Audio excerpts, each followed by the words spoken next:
Good evening, everyone, and welcome to tonight's event with Dr. CurtThompson, titled The Soul of Shame, the Role of Therapy, and the Power of the Gospel. We are thrilled to welcome you. It's fun to look out and see so many familiar and friendly faces. My name is Matt Hain, and I serve on staff with the North Carolina Study Center, which is one of the host ministries for tonight's event. Many of you are familiar with our work, but we are a center for Christian life and Christian thought at UNC that strives to extend both the welcome and the wisdom of Christ to UNC students, faculty, and the extended community. And we do this through daily hospitality at our, as of yesterday, reopened and renovated space, as well as Christian educational program, including ones like this, and spiritual formation, all in joyful partnership with a host of campus ministries at UNC and local churches. We're so glad to have you with us tonight, and we have a very rich evening ahead of us, so I'm just going to give a couple introductory remarks to frame us. Before we introduce our speaker, I do want to thank several partner organizations that have helped to make tonight possible. First and foremost of those is Trinity School of Durham and Chapel Hill. Please give it up for Trinity School.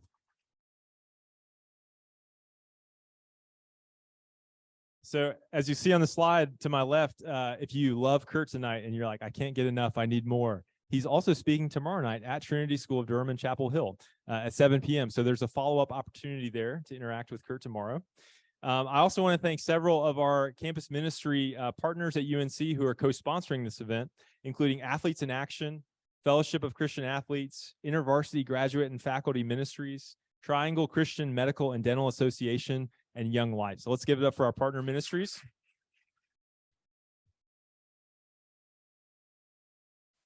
I also want to especially thank and highlight a friend of ours, Emily Merriweather. There's also a slide that you'll see going up here that tells you a little bit about Emily, but she is a talented artist who currently works in graphite and watercolor. She attended Taylor University, where she specialized in sculpture and installation art. And she's exhibited her artwork in places ranging from Indiana to Honduras to Asheville, and we are adding Chapel Hill to that list. So several of us who went to the reception tonight enjoyed getting to see several of her paintings there. But coming up April 10th through 14th, so that's the Monday through Friday after Easter, a series of her works will be on display at the Study Center in an art exhibit for a series that really ties in conjunction with tonight's event. It's a series of artworks called The Parting that really tie in with themes that Curt's going to be speaking on tonight. So students, you'll hear lots of publicity about this, and there's a chance to meet the artist and interact with Emily on Wednesday, April 12th. So thank you, Emily, and we look forward to that follow-up opportunity from tonight. A couple housekeeping things real quickly. If you need a restroom, just go out this door to the back, and they're right across the hallway there. We're scheduled to go until 8:15 p.m. tonight. So we will try to respect time. The way this is going to go, we're going to introduce Curt in just a moment. He's going to speak first, and then we're going to have a time of audience Q&A. So we all know open mic can get a little unruly. So the way we're going to do this is if you have a question for Curt, either that you came in with tonight, like a burning question, or something that his talk spurs up for you, go ahead and text it to this number, which you'll see on the screen, or I'll give it to you now. So 704-488-6749. 704-488-6749. If you didn't catch that, don't worry, you'll see it on the screen. Go ahead and text your questions into that number. And if you wouldn't mind, specify if you're a student or a community member, a faculty member, just so we have a sense for who's asking these questions and trying to get to as many of them as possible. I also want to welcome, we had over 120 people sign up on Zoom, so welcome to all of our Zoom audience tonight. And same goes for Zoom folks. If you have a question, Andrew's going to drop the number to text it to in the chat. We'll get to as many as possible. So without further ado, let me now hand things off to my colleague, Hank Tarleton with InterVarsity Faculty Ministries, and he's going to introduce our speaker for us tonight. Good evening.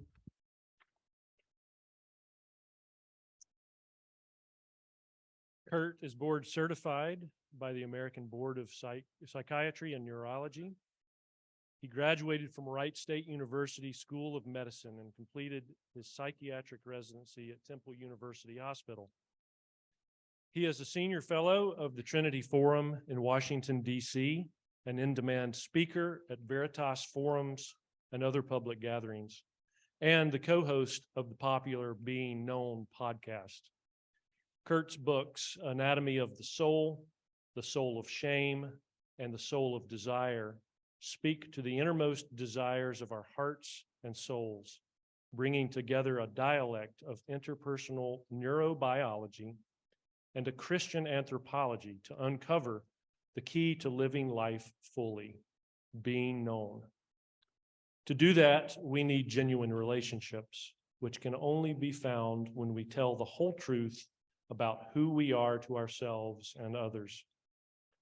His book, The Soul of Shame, was recognized as one of the Gospel Coalition top books, as well as one of Outreach Magazine's Resources of the Year for the year of its publication in 2015.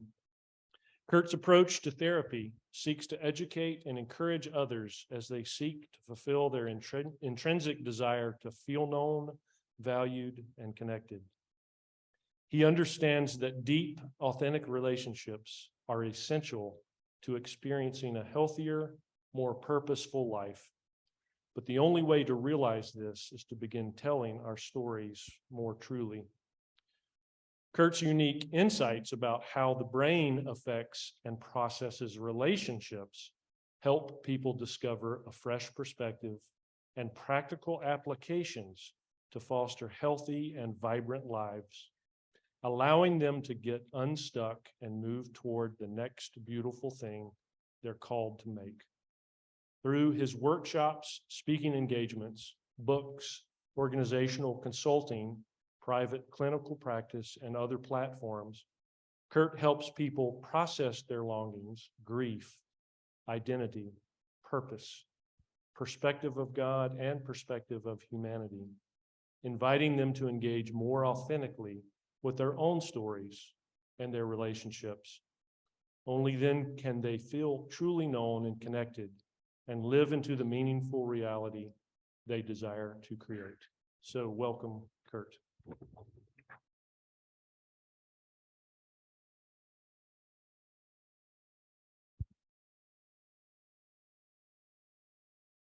Can you hear me okay? So, first of all, thank you so much for coming. It's an odd thing when you look out and you see a number of people who decided on voluntarily to come and be with a psychiatrist for the time that you have. I'm sure that you haven't paid nearly as much money as you should have to come here and do this. I'm also just aware that we were originally scheduled for me to speak up there, right? And then I thought what I would rather do would be to be closer to the audience. So I thought I would come down here in this concrete cavern and hang out with you. And then, if I heard correctly, Matt used the word unruly question and answer. Sir, did I hear that you used the word unruly?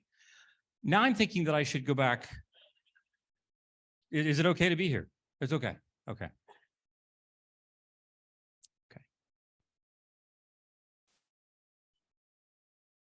The first thing I want to say is, well, actually, it wouldn't be the first because I've already started to speak, but the next thing I want to say is that I'm really grateful to be here. I'm really grateful to my hosts. Thank you for creating a space for us to have this conversation. And I also want to say that anytime, I say this everywhere I go, that I'm always grateful to be in a space. Some of you, many of you are probably would say that you're Jesus followers. And if you are, one of the first things that I would say about that is that following Jesus is really hard to do. And if it is, I'd rather be in a room where there are other people who know that that's the case. Because as we like to say in our work, that the brain can do a lot of things that are really hard for a really long time, as long as it doesn't have to do it by itself. And so I'm glad to be in the room with you and glad that you've elected to be in the room with me. So I'm really grateful for your coming. Our title tonight is The Soul of Shame and the Place of Psychotherapy and something else, I think. Oh, there it is, and the Power of the Gospel. Thank you. You'd think I would have remembered that if I'd remembered anything. And we're going to get to all those, but I want to start with this. I want to start with the kind of patently obvious notion that everybody is here in the room because we wanted to be here. Has anybody been made to come here tonight? Oh my gosh, like there are two people who've been. I don't know who made you come. If you'd like to leave, it's okay. You can do that. But I'm not highlighting this to say that you're here voluntarily. I'm highlighting this to say that you're here because you want to be here. And I want to begin our conversation by just acknowledging that we are a wanting people. Human beings are people of great longing, of great desire. And we know this right from the get-go. Babies come into the world. Is anybody here a mother? Like, it's okay. You can hold your hands up higher than that. You can admit this. It's okay. Right. So you've been present at births. I know that. But if anyone has ever witnessed a birth, babies come into the world and they want things. They're crying for and they want to be cared for. They want to be nursed. They want to be warmed. All the things that they need physically. They have physical appetites. We all have them from the very beginning. But eventually, we are more than just other lower animals. I mean, colts do that when they come into the world. Piglets do this when they come into the world. But there are other things that human beings eventually begin to long for. And you see this with newborns within hours. We like to say that every newborn comes into the world looking for someone, looking for her. That's not true for all animals. But humans come into the world looking for someone, looking for you, and it never stops. You will go to your grave at age 83 looking for someone, looking for you at your bedside while you're waiting to look for the king coming to find you. And we don't just look for someone to look for us. We look for someone because we long to be seen by them. And so one of the first things that we see beyond just physical appetites that a newborn wants is the newborn, she wants to be seen by someone, because if you don't see the newborn, once she comes into the room and you put her on the steel table, she dies. Are you with me? So we literally actually have to see someone. They want to be seen. That never changes. But they don't just want to be seen, they also long for, I long to be soothed. Newborns do not come into the world casually, just to let you know. Many mothers who have just given birth or soon thereafter have been interviewed, and they will tell you about how they will never do it again until they're doing it again like 3 years later, right? But have you ever heard the reports of the newborns that were just interviewed? No, because they can't talk. But if they would say, I'm never doing that again. No, no, no. I know that it was warm where I was. I know that I was fed, I was clothed, warm bath water, 24/7. I am not doing that again. Because coming into the world is a traumatic event, and now I need to be soothed.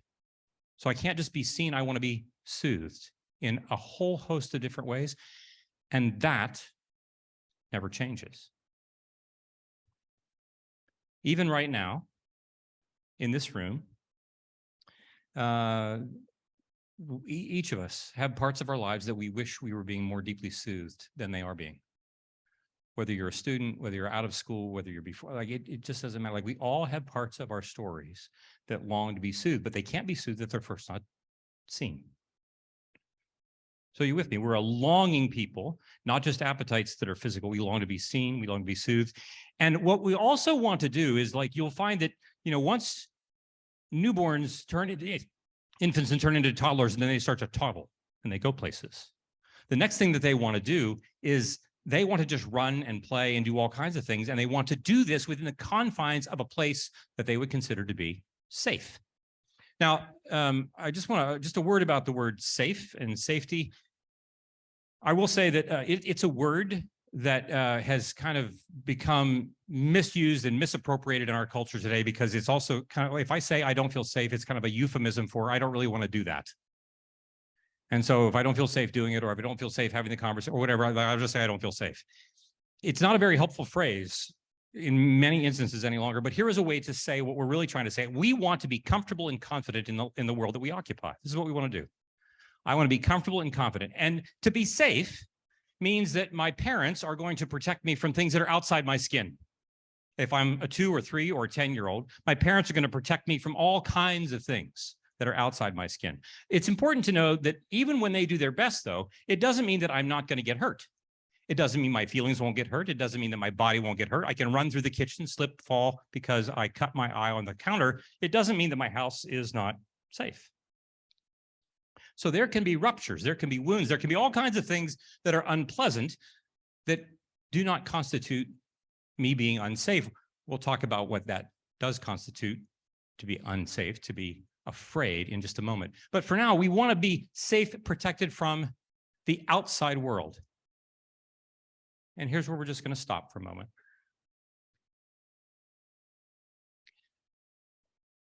My daughter, who's 32, who went to Duke Divinity School, is a solo pastor of a small Presbyterian church in Nashville, 10 minutes from the Covenant campus. There's no universe where any of that's okay. And we feel the closeness of the violence.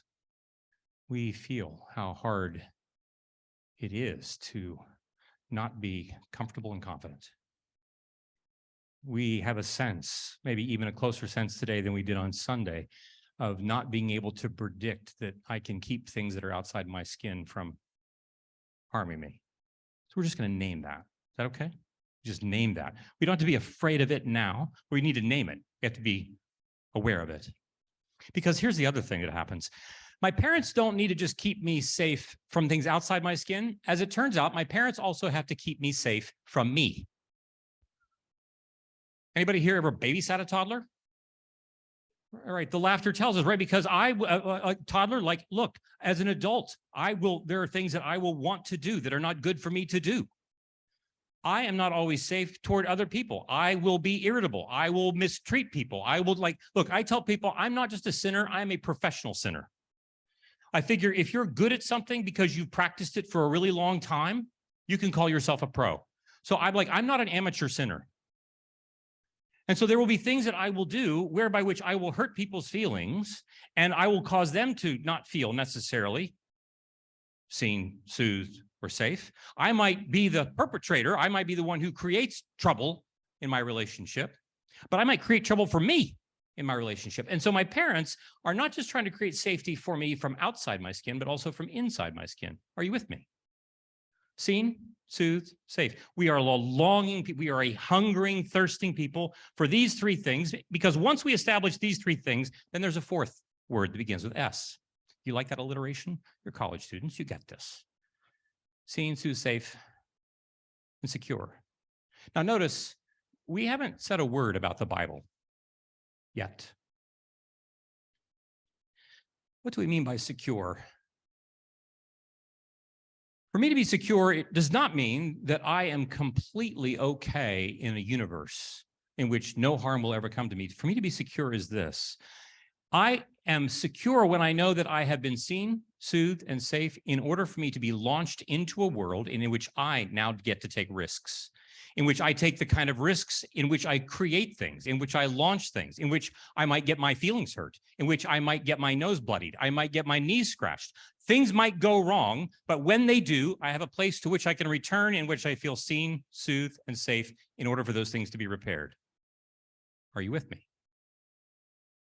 Because we were made, as it turns out, once we do start to look at the Bible, we were made not just to breathe the air and graduate from college so we can go make money and we can then have kids and repeat the whole cycle just for the sake of doing it. All the stuff that we've just been talking about, you don't need to read the Bible to know that. You can read scientific literature. You can read attachment literature. You can read literature on neuroscience and the development of the brain. But one thing that science doesn't do, science doesn't tell us how to live. Science tells us about the mechanics of how things work, and that's it.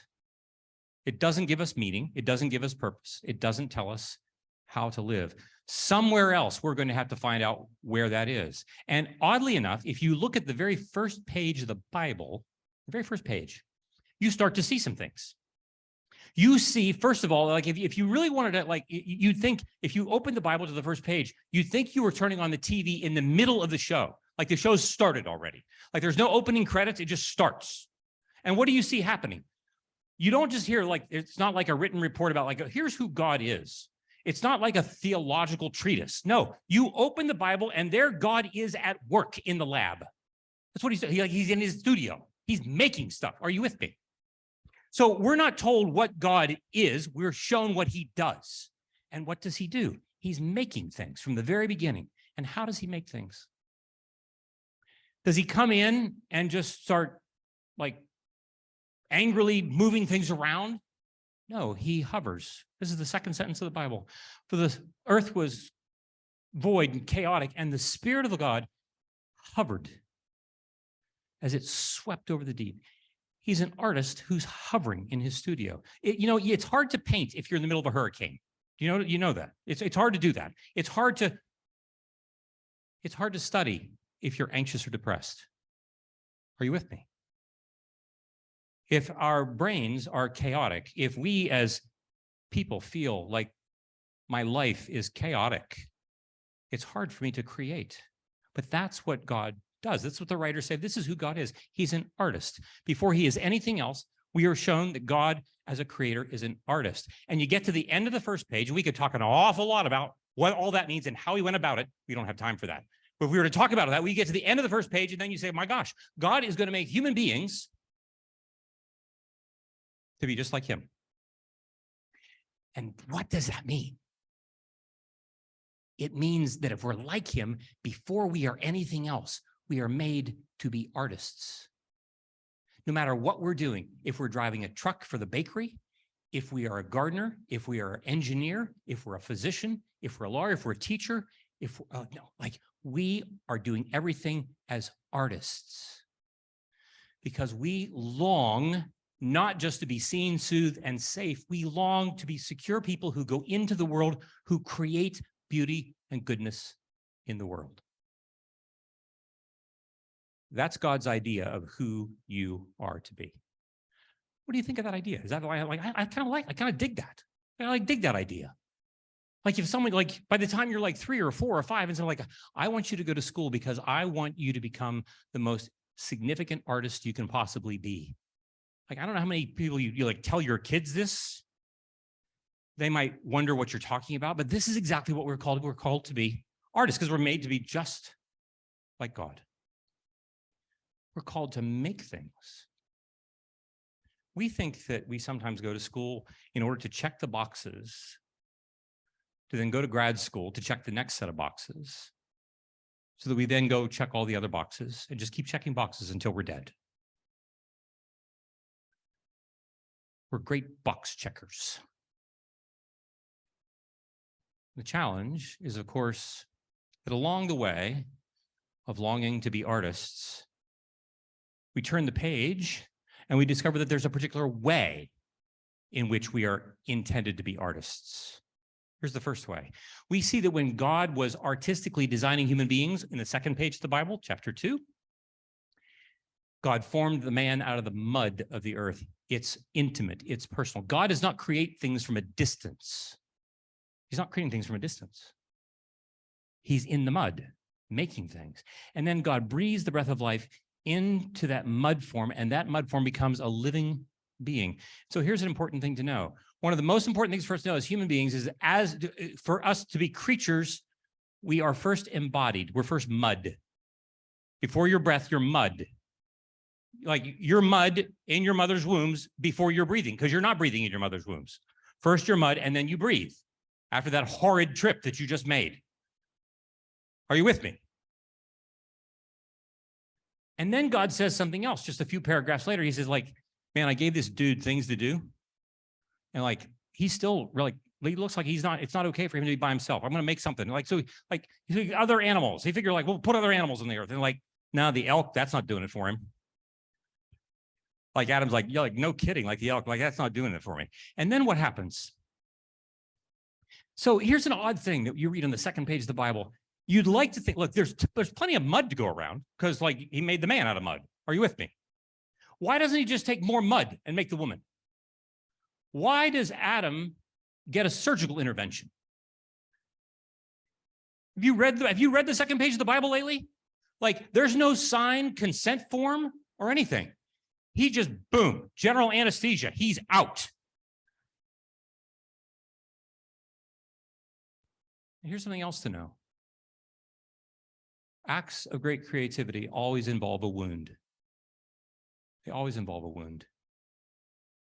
But here's what's significant about this wound that's going to be different than the one that's coming. This is a wound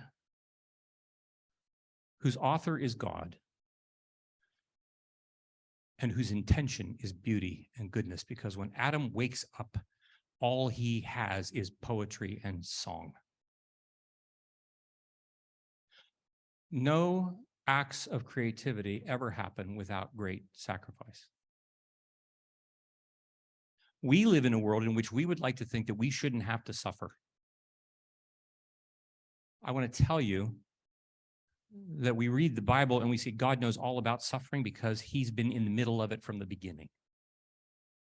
You get to the end of that first page of the Bible and he says, let's make mankind in our image. Let's make mankind in our image. Notice if you'd gotten to the end of the first page of the Bible, you would think that things would go something like this, because God said, let there be light, and there was light, right? Let the earth and the water separate from each other, and they were separated. That's the pattern. You would think you'd get to verse 26, and it would go something like, let there be humankind on the earth, and there was humankind. But that's not how this read. Like, no, he has a conference. He calls all the other gods, and they're going to have a council. And they're like, is this a good idea? Let us make, like, here's the thing. We who follow Jesus read back into those scriptures and we say, God knows that Good Friday is coming, and he makes us anyway.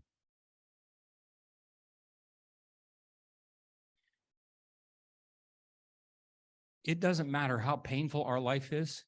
It doesn't matter how many mistakes we've made. It doesn't matter how much trouble we're in. God would say to us, I would do this all over again, because I can't not have you in my world. This is what a master artist is about from the beginning.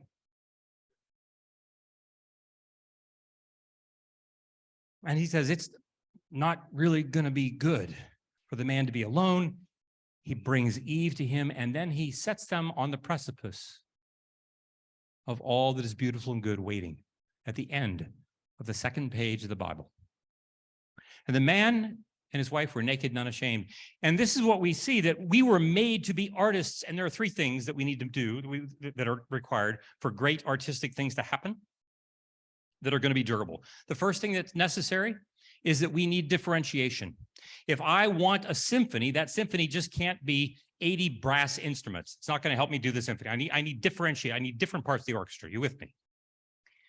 But the orchestra also needs to be connected to one another. The orchestra needs to be able, the different parts, different sections need to listen to the other parts of the other sections of the orchestra. Otherwise, they're just like playing whatever they please. So they need a conductor. Each person's brain, about 100 billion neurons, when you come into the world, each person's brain needs somebody else's brain to help it learn how to mature. My brain needs to go to conductor school. Now, some of us grew up in conductor schools where the conductors were absent. Some of us grew up in conductor schools where the conductors were angry, where they were sad, where they were dismissive. Some of us grew up in homes, as I was saying earlier to a gathering, that were loving Christian homes, and we had no idea what that meant, because it often didn't feel like that's what it was. But that's what we were told. We long for differentiation. I often, and we long to be connected. I often tell people, so I've been married for about 36 years. 36 plus years. I don't know that my wife would be about, no, we've been married for 36 years. And I tell people, some of you have heard me say this before, when I married my wife, her name is Phyllis. When I married, I don't know, 6, days, weeks afterwards, I don't know how long it was, you discover, oh my gosh, I thought I wanted to marry Phyllis. And as it turned out, I didn't. I wanted to marry me. I just wanted me to look like her. You know what I mean?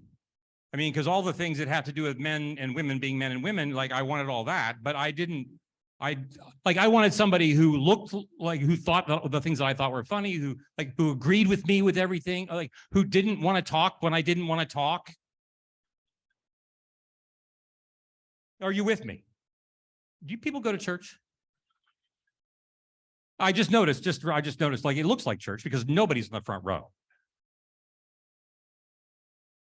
The second row is filled, but nobody's in the front row. But you can say amen to some of these things, right? Because this is just the way we know these things to be true. I didn't really want to be differentiated. And here's the thing. We really want to be in a world where everybody else is just like me. Now, we say we want to be with people who are different until we're actually in the room with people who are different. And then they piss us off. And I don't want to be with that person.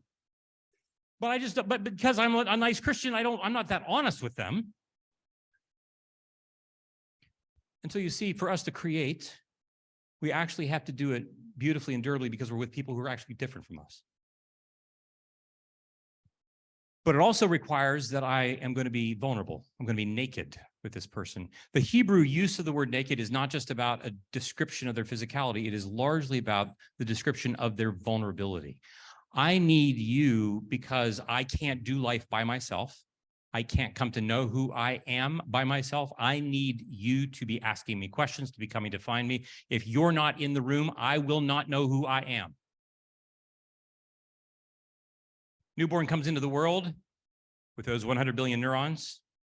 Somewhere between 15 and 20% of her neurons are ready to go and do what they need to do on their own. The other 80 to 85%, if they're going to fire and she's going to develop, she needs an interaction with another human brain. And if that doesn't happen, those cells don't develop. We were made in this way, vulnerably in need of each other. And I have to do this. The man and his wife were naked and they were unashamed. Because if I'm going to create in the way that I need to, shame has to be outside the room. Let me be just a clarification. By this, I don't mean that shame is only ever bad. In fact, there are human behaviors for which shame is absolutely the proper response. Our problem is not that it happens. Shame is a signal that's built into the creation narrative. It's not that it's a problem. It is that we respond to it in ways that only create more problems.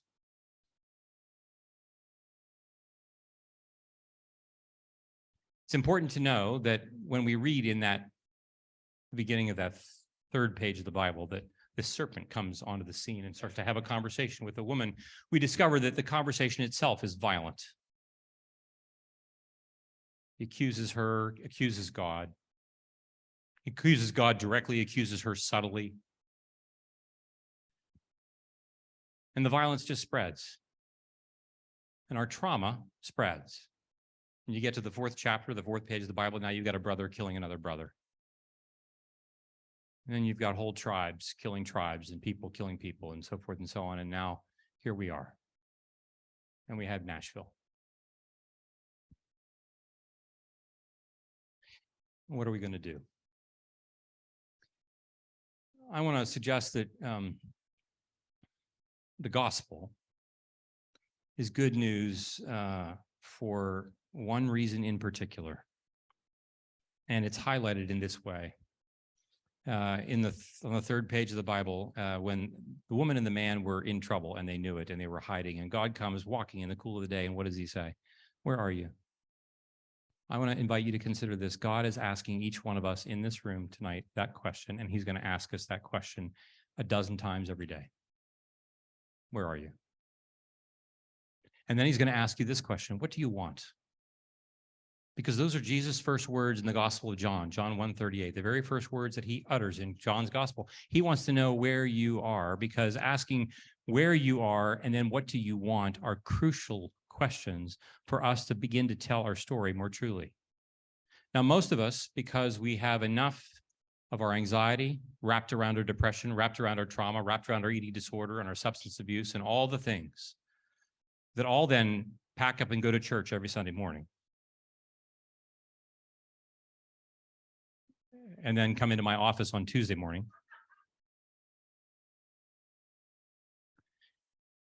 Those are the things that are important for us to name. Where are you? What do you want? Where does the pain live? What part of your story are you not telling because you don't even know that that part of your story exists anymore because you've been working so long for so hard to keep it out of your conscious awareness because it's too painful to talk about? I grew up in a house where, I was the fourth of four sons. And my brothers were 18, 16, and 11 when I was born. My parents were 45. And did you hear that? I mean, the act was on purpose. The pregnancy was not. I think you understand what I mean. And so by the time I came along, I have a picture of my parents the night before I was born, and you would think that they had lost a child rather than they were about to give birth to one. And here's the thing. Before I was even in the world, I was a source of anxiety. Are you with me? And my mother's anxiety was also compounded by the fact that she'd lost her mother at age 3 and lost a brother and a nephew to suicide and functionally was an orphan growing up. And there's lots of anxiety that's taking place neurobiologically, epigenetically. And I come into the world and I'm a source of anxiety. Now, people weren't mean, but like I was a problem. Now, I didn't know that I was a problem, but I will tell you, there are people who are in this room who grew up in families where you sensed that you were a problem.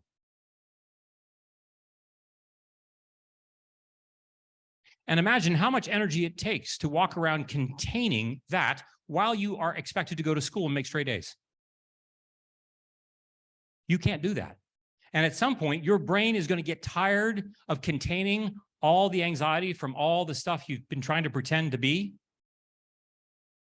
And then you get anxious because this is your brain signaling you, telling you something's going on. And I'm trying to get your attention about these things. And if I don't pay attention to my anxiety, at some point, I'm going to burn enough energy containing that then I run out of gas and I become depressed.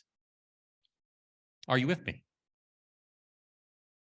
But you're just going to keep going because no good Christian should be depressed because, of course, God loves us, except of course, for the fact that the parts of me that have actually lived in the real world haven't come within a country mile of what feels like God's love. Are you with me? And so the only way that those parts of me that live in a real body are going to sense that they're loved are not going to be because I hear it in a sermon.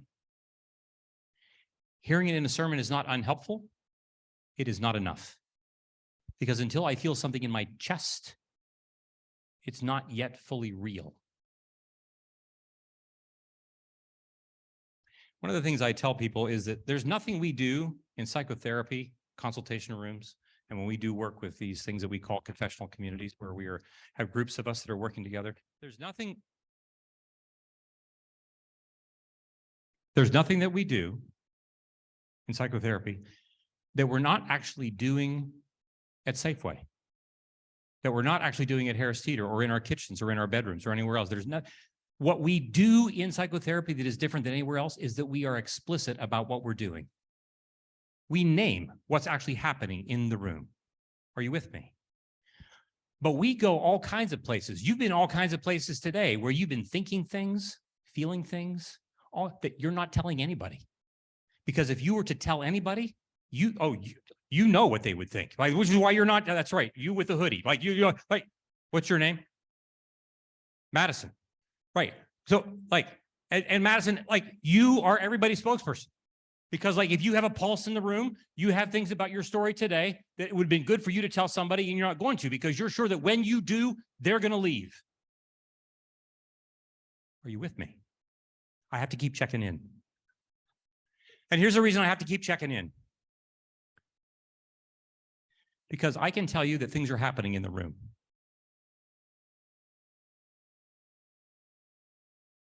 And it's not because like I have like important things to say. Things happen in the room anytime the Spirit is in the room and it wants to do business with us. And if you've been awake and alert and attuned for the last 25 minutes. The Spirit has things to do in the room. We want to be seen, soothed, safe, and secure. Our brains need it. We long for someone to be the one who's going to be asking us the questions of where are we and what do we want? In order for the parts of my story that have been offline and that I've been working so hard to keep out of my conscious awareness because it's too brutally difficult to live with it in the room, I need to know that your brain can come and find me. One of the things that shame does neurophysiologically is that it disrupts my capacity to see you seeing me.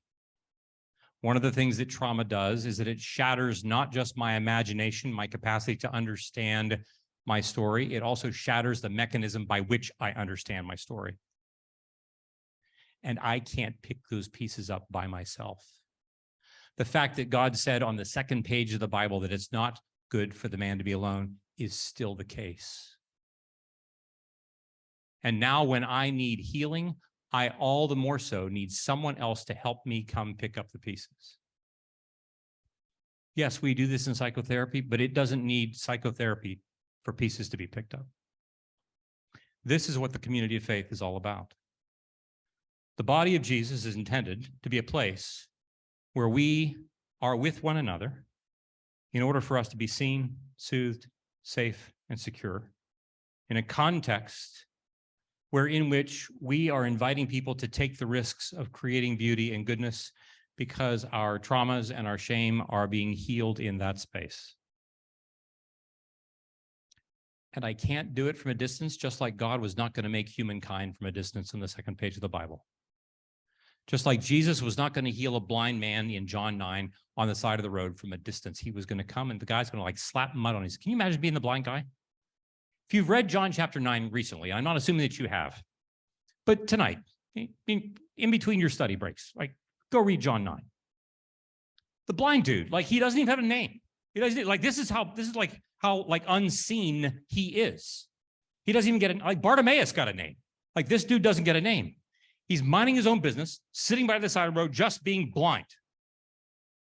And the next thing you know, the disciples of Jesus come forward, and what do? The disciples say, whose sin was it? Whose fault is it? Like you'd think these guys would like, oh my gosh, Jesus, like it's a blind dude. Like we got our cameras, Instagram, this is going to be awesome. You do the healing, we'll take the pictures. You're going to have you'll have 30,000 followers overnight.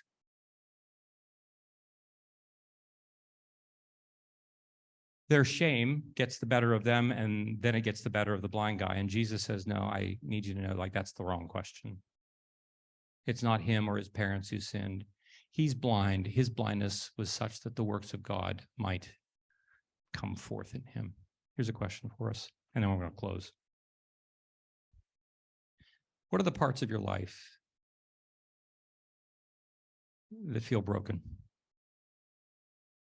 What are the things that you're worried about? What are the parts of your story that you haven't told anyone because it just feels too overwhelming, too frightening, too potentially shaming for you to do that? Those of you who are in this room who are worried that your marriage is going to make it through the year. Those of you who are in this room who are worried that your parents' marriage isn't going to make it through the year. Those of you who are in the room who think that your addiction isn't going to make it through the year. Those of you who are in the room who can't talk about the sexual abuse you sustained. And on and on and on it goes. I want you to know that the Jesus of the Gospels wants to know that part of your story. He's not coming for the parts of our stories that are all packaged and wrapped. He's coming for the parts of the story that are broken and in need of being seen, soothed, safe, and made to be secure so that we can then go on and create beauty and goodness in the world as a community in the days and weeks and months to come. Thanks be to God. Thank you so much, Dr. Thompson. I'm Andrew. I'm on staff at the Study Center, and I have some of the questions that people have asked. There's a lot we could get into here, so I'm just going to try to go through some of these. So the first question comes from a recent graduate who's also a podcast listener. Dr. Thompson has a podcast, for those who didn't know, And he or she asked, how do you recommend that someone begin building the habit of reviewing your past with curiosity rather than with shame or regret? Well, one of the first things is to become aware that we actually, that most of our life is spent thinking with condemnation. I don't know if you know that. One of the things that we notice about trauma is that when things are traumatized, when we get wounded, the first thing that we typically tend to do is to identify it as a problem. Are you with me? I keep asking that question. I realize that because now I'm like 30 feet farther away from you. So here's the thing. I am primed. I am primed, just like Adam and Eve were, just like the disciples were. I am primed to be a person of condemnation. Our brains are wired to condemn ourselves. Like we talk about shame. We feel shame, and then we feel shame for feeling shame. And the fact is that we practice being shameful people. We practice it. We neurologically wire our brains to do this. And so the first thing is to actually, like, you can like set your watch. I mean, this is like, gosh, this doesn't sound very sophisticated. Like as I tell people, look, life is actually very, very simple and extraordinarily difficult. But it's not difficult because it's complicated. It's difficult because we are afraid and we are ashamed. And those two emotional states drive everything that leads to violence. It's very simple and very difficult because of how hard it is for us, because we've been so primed to do this. And so set your watch, and a half dozen times a day, your watch once an hour. And you can just practice being curious. Like, I wonder, what have I been feeling in the last 2 minutes? What have I been feeling? I'm going to be curious. I have to practice the exercise of being curious about anything without being judgmental of it. It's very difficult to do because we are so easily practiced and primed to do that. And so the other thing then is if you want to decide that you're going to tell your story to someone else, we have all kinds of ways in which we help people practice learning how to do this. And one of the first things that people will notice is that when they're telling their story, they'll tell some of their story, and then they'll want to apologize for the thing that they just said because they're ashamed of the thing that they just said. And so we have to, first of all, be aware. We have to practice becoming aware that how much shame plays a role in order for us to put the brakes on it, in order for us then to practice being curious. We like to say, here's a question. Here's a 2-question exercise that you could put into practice. Wherever it is that you're tempted to ask yourself the question, what's wrong with me, it, them, whatever, what's wrong? Instead, substitute that with, what happened to them? What happened to me? What happened to it? Thank you. A kind of related question that comes from a campus minister here. They're asking about one of the most common shame-inducing behaviors, especially among young Christian men, is pornography. And that's often a hidden struggle. And so I was wondering, speaking at the intersection of psychiatry and Christian anthropology, how would you encourage young people facing a struggle like that or a similar struggle? And how would you kind of challenge them, but also point them toward the light in a way that doesn't enhance their sense of shame? I think this happened earlier. Can't you come up with a more difficult question?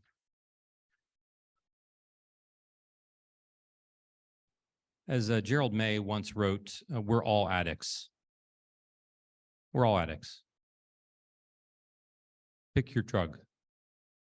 We all, living in the West, we have an ample supply of affluence with which I can substitute my distress and just distract myself with it. We might say that there is nothing now more virulent that has developed in the last 15 to 20 years than online porn. Probably nothing that's more virulent than this. Again, one of the things that we say is that it's not that the response to this is complicated, but it's difficult because of how much shame and how much fear we carry. And so, whenever it comes to things like this, and it could be online porn is like, the capstone of our addictions in some respects, but it has plenty of other related things like, food that we eat, behaviors that we enter into, all kinds of things that in many respects, when not in modification, are substitutes for my own shame to begin with. Longings that I have, and I need this particular thing to meet that longing. It is not enough for us simply to white knuckle it and think that all I just need to do is just stop looking at porn. We do need to be sober. Sobriety is an important form of whatever. I mean, in the sense that, like, that whole thing about me being a professional sinner. There is a certain sense in which when we read Hebrews chapter 12 and the writer says, therefore, throw off all the sin that so easily entangles us, there is an active role of saying no to certain behaviors. But that's not the essence of what we're trying to get at. We're not just trying to stop somebody from looking at porn. We're trying to get to the deeper question, like, what do I want? This is the question we were talking about earlier. Porn is an attempt for me to answer the question, what do I want, in ways that are really, really unhelpful. I really want to be seen, soothed, safe, and secure, and I've had very little practice at having real relationships where that takes place. Ultimately, those relationships, being disciplined and connected and out in the open in the way that we read that the man and his wife needed to be connected and both differentiated but linked in order for them to create, was going to be necessary, and the same thing is true here. This question comes from a community member, and they just commented that they love the vision you shared about the church being a healing community. Practically speaking, how can we create that type of a culture that has a kind of we-ness within our churches? So let me just say this, that it's not, I think I've said this, it's not complicated. Here's what shame does. Shame and fear, we have so many layers of it. And in order for us to avoid it, we then construct all kinds of narrative layers on top of it. And then we say, gosh, it's just so complicated. I can't really do much about this. But how many of you right now have relationships with people, some of whom might be in this very room, with whom there are things that would be important and perhaps good for you to say to them, but you have been afraid to do so? It's not complicated. It's just terrifying. Are you with me? Right? It wasn't a complicated question that God asked Adam in Genesis 3. Where are you? It's a 3-word question. It's not complicated. He was terrified. And so when it comes to this notion of forming communities, it is important to know when Jesus asks John and James the question, can you drink the cup? Are you ready to drink the cup? Because if you're going to be willing, if you're going to do what I want you to do, it's going to require you to be willing to be in community in a way that's going to create sacrifice. You're going to have to take the risk of telling your story to people that you're afraid are going to walk out of the room on you. And so when we say, what can we do in the church?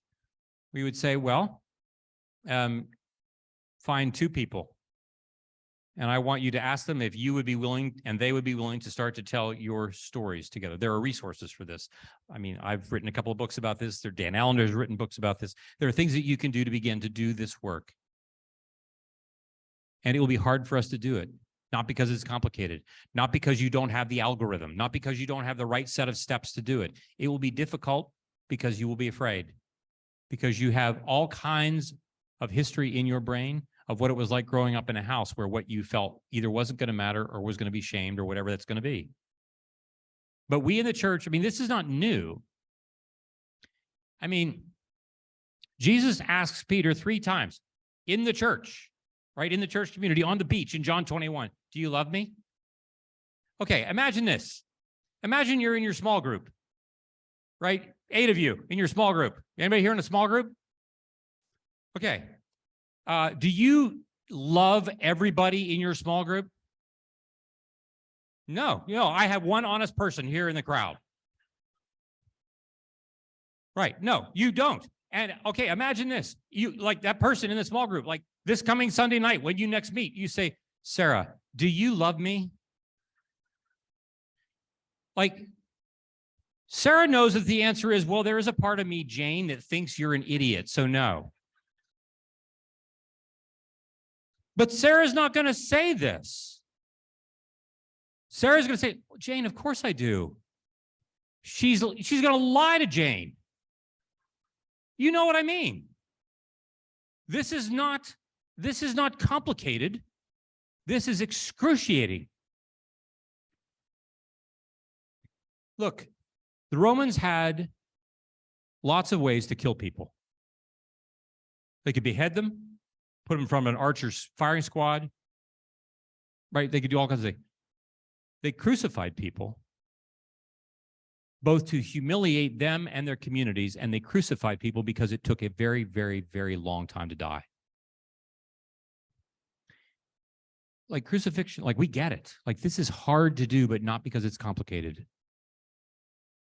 And so in the church, we would say, who are the people that I want to begin to tell my story to in the context of the scriptures, in the context of the Holy Spirit, and I'm going to have them tell me their story in such a way that we're going to become fully known, seen, soothed, safe, secure, such that we can collectively together in our vulnerability create beauty and goodness in the world. There's a lot of this healing that obviously takes place in community. And I think there's also times that it takes place in a counseling office. And there's a question from a community member just asking, how does one know if they need counseling or not? And a hypothetical example was given of someone who experienced abuse as a child, but feels pretty removed from it and feels as if it doesn't affect their life now. Would you recommend counseling? So we could talk for a long time about this. And the first thing is like, well, of course, because if it's going to make me money, then everybody needs counseling, right? Can I just get that out of the way? Can we just put that out there? So that we all know that we all know what we all know here now, right? It's just a little cottage industry. That's not true. Dr. Warren Kinghorn is in the house, and I need to know. He's right. That's not true. Tell him it's not true, Warren. Okay. I would want to reframe this. I would want to invite the participant to imagine this. That, like we said from the beginning, in order for me to flourish, I need someone else in my life asking me important questions about my life, because otherwise I won't know my life. I don't have to have depression or anxiety or a history of sexual abuse to have the need for another brain or set of brains in the room to help me tell my story more truly. This is the way human beings work. This is what the body of Jesus is all about. It's true that we cross certain thresholds where there's certain kind of training that provides certain people, counselors, to do this work in a way that is more distilled, in a way that is in which they have greater access to the particular tools and characteristics of which they pull this off. But I want to suggest to us that the question is not, does someone need counseling? How do I know when? The question is, do I? What are the things that I need? Pardon me, I just burped. What are the things that, see, these are, okay, so this is the thing. This is an example, right? Right, you're scooting down in your chair. This is an example of what I mean. Little things like this happen all day, every day. The temptation is to feel ashamed of this, and we don't name it. But instead, like we just did, because everybody burps. It's just that when it happens, nobody wants to name that I feel a little embarrassed about the fact, especially if it burps in front of like 200 people. Are you with me? And you think like, oh, okay, that might be funny. But like, the fact that we have moments like that we do not name, and I can tell you, it's a burp. It's nothing more than this. But we have other things for which we feel deeply ashamed that are not nearly as big a deal as burping, for which we have nary a person to name it with. And what do I end up doing? I end up collecting memory of lots and lots and lots of moments in which I have been embarrassed. And I walk around with that shame, and I'm going to have to burn energy to contain that. And the energy that I have to burn to contain that is energy I do not have available to study for an exam. I do not have that energy available to write my lesson plans as a teacher. I do not have that energy available in order to help me be present with my children in the kitchen, or to keep my patience with my boss when they're behaving badly. I don't have the energy to do it because I'm burning all this energy, just like Adam and Eve. I'm burning all the energy hiding. I'm going to need someone else in my life with whom I can regularly Name those things so that I can then do the works that God has prepared for me to do before the foundation of the world. And I can't do it without other people in the room. We've had a number of questions about medication for anxiety, OCD, shame, trauma, etc. Could you provide any kind of broad framing or maybe language to help Christians think about medication for those various things? Sure. I mean, I think that there are lots of things that we do in the world to support our capacity to flourish. That lots of things that we provide in the material world. For instance, one of the conversations that I will have with my patients where medication is a question that we're considering, it's an option that we're considering, we like to have a conversation about shoes. Right? Because you all think of shoes when you think of psychopharmacology, right? Most of you, do you think shoes are a good thing? Right. So do I. I think they're a good thing. For some, they're fashionable. For others, for most of us, they're also a way for us to protect our feet. Fair enough?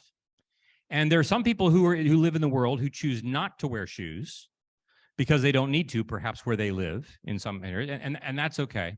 But for the most part, most people would say that the course of history has demonstrated that shoes are good for us because they help protect our feet, and that helps us be less orthopedically damaged. Would you agree with me? Right. But you weren't born with shoes. You don't take a shower with shoes most days. When you die, you're not taking your shoes to heaven. But nobody is going to say to you, you know, Kurt, I think you don't need to wear shoes. I think you just need to pray more. Right? Nobody's going to do this. But I can guarantee you that at the end of the day, if you say, like, Kurt, I just want you to, like, I'm just going to not wear my shoes just for one day, just like for 1 hour of one day. And I will tell you that I will have lost my temper 7 times because I'm not wearing shoes. Are you with me? But nobody is going to say, well, Kurt, you should just pray more. I think that's the problem. I think your character is underdeveloped. You're not following Jesus nearly as, much as you would like to claim. Shoes are a technology. That's what they are. For many, they're a fashionable technology, but they are a technology that enable us to live more effective lives as human beings. Would you agree with me? In many respects, this is what any medication is.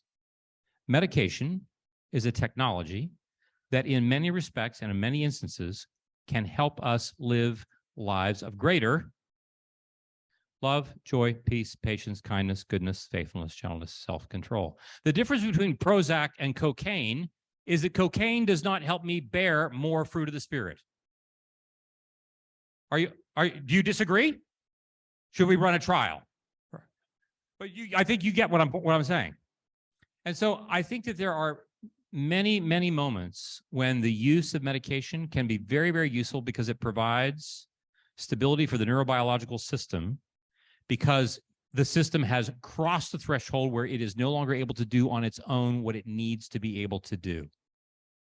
In the same way that we might say, look, you sprained your knee, we're going to give you a sleeve to put on your knee, and that sleeve will help you play basketball more effectively.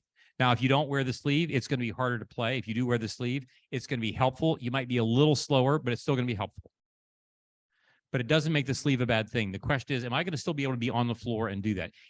Does taking medication actually help me become a greater person of the fruit of the Spirit? Circling back to the idea of being curious and kind of digging into our stories, is there such a thing as being too introspective? And if so, how do you kind of strike a balance between the proper amount of introspection? So here's an interesting thing. I'll begin with this to answer this question with a reflection about cosmology. You were like, what's cosmology got to do with this? Because you're wondering, aren't you? You're like, where the heck is this guy going? If we start with cosmology, of course, we start immediately to think about many things, but one of the things that we think about is we think about rhythm. Right? Planets are turning. It's a rhythm to that. And then you think about the Earth, and the Earth has a rhythm every 24 hours. And then you think about tides. And then you think about migration patterns. You think about waves. You with me? There's rhythm. You come into the world, and rhythm begins with labor. First, there's the first contraction, and the baby thinks of going, and no, I'm not going yet. And then the second and the third, and it comes out, and it comes back, and it comes out, and it comes back. It's a rhythm, right? And then it comes out, and then it goes off to college, right? This is what it does. Are you with me? And then you find that when the body comes into the world, we have a cardiac rhythm, we have a pulmonary rhythm, we have a gait rhythm when we move. And to be human also means that we have a relational rhythm. And the relational rhythm means that there are times when it's important for us to be in solitude. And there are times when we come back to be connected to people.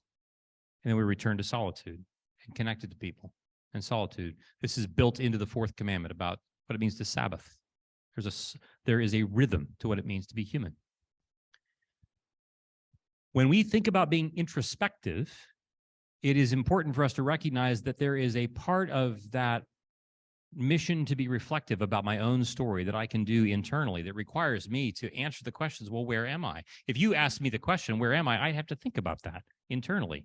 I can't just say, well, you guess. I'd have to do some thought about that.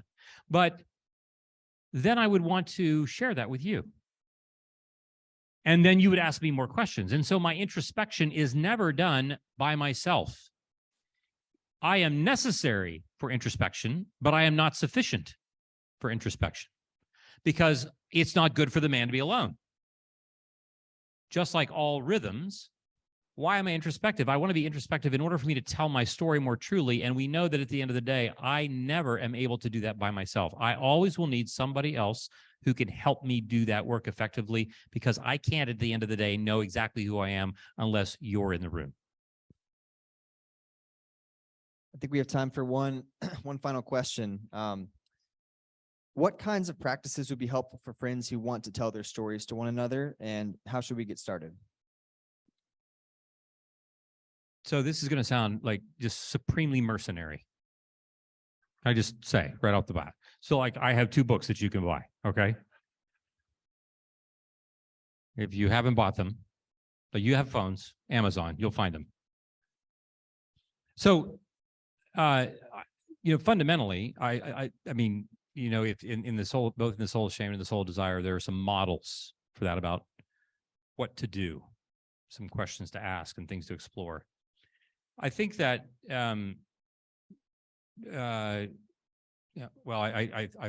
often refer to Paul Borgman, who was a professor of literature at Gordon College, who 25 years ago wrote a book called Genesis, the Story We Haven't Heard.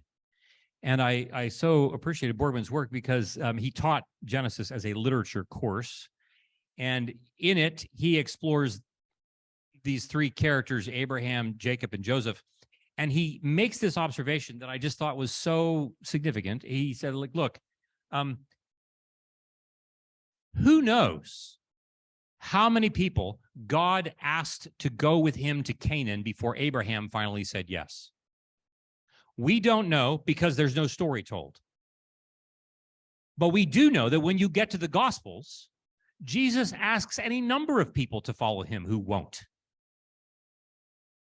He knows what it's like to have to figure this out person by person by person by person. And even the people that started with him left. He feeds 5,000. They want to make him king. And by the end of John 10, all that are left are the 12. As Leslie Newbegin says, when we read John 5 through 10, we come to discover that the preaching of the gospel leads not to church growth, but to its opposite. What does this mean? It means that if we're going to tell our story, we have to be prepared to have people say, this is too hard, this is too much, this is too frightening, no. I have to go bury my father, or some version thereof. And he keeps asking is what he does. And I want to say, Jesus knows exactly what it's like to ask people to be with you in telling your story, and they say no. And he keeps asking. And that's what he's asking us to do, which is really hard to do until you find your first person, and then your second. And you will find that when you begin to practice this long enough, what will begin to happen is that others will hear and discover what's happening within you because of how the Spirit of God is using the body of Jesus as an outpost of beauty and goodness in the community, and praise their Father who's in heaven. Thank you so much for your time and for your wisdom and for the ways the Spirit's been at work tonight through what you said. Matt's going to come up and share a few closing words, but let's give it up. One more big thank you for Dr. Thompson.